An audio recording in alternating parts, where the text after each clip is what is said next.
I was in Colorado, and I was there meeting with a number of folks. Ken Salazar was the Attorney General, and when I had a chance to meet him, what struck me was that I felt like I knew him. He approaches you, and right away you feel really comfortable. Ken is about doing what is right. It's not about what's right for the party or what's right for, gains, economic gains, political. It's not. He talks and he knows this is the right way to do this, and this is what we have to do, because you do what is right, not what is expedient. He's the first Latino elected to statewide office in Colorado, ever. And he didn't do that just once. He did that 3 times in a little over 6 years. When the General Assembly in Colorado in the early 2000s attempted to do a congressional redistricting, after there had already been a redistricting, he sued the Secretary of State, the enforcing officer for the redistricting plan, and everybody said, we don't have any authority to sue. The legislature passed this law. Ken Salazar said, no, that's not right.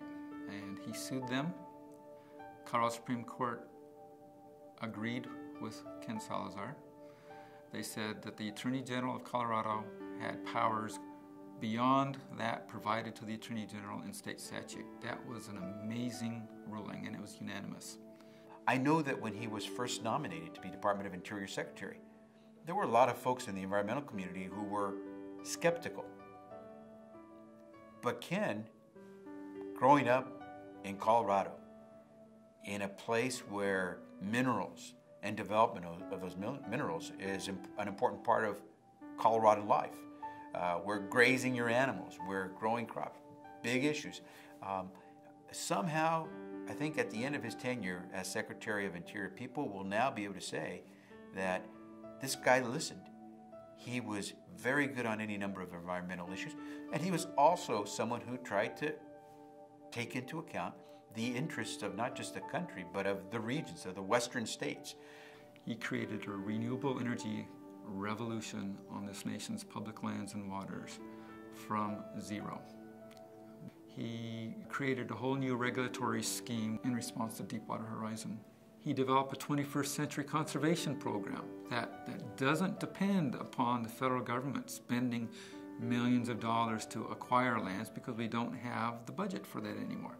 Instead, his 21st century conservation agenda stresses partnerships with state and local governments and stakeholders to preserve working lands and to connect American people up to the great outdoors.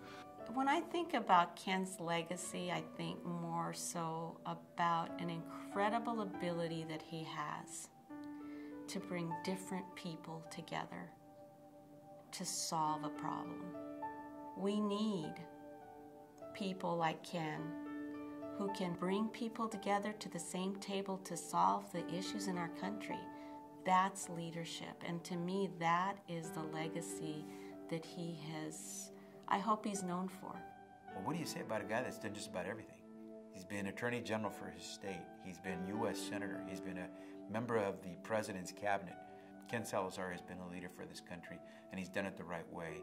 And I think he would tell you he's proud of the way he did it, because he did it his way, not some politician's way.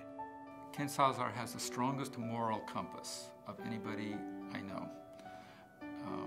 That provides the confidence and the degree of certainty he has in the positions he takes, even though they may be unpopular or they may be strongly challenged by others.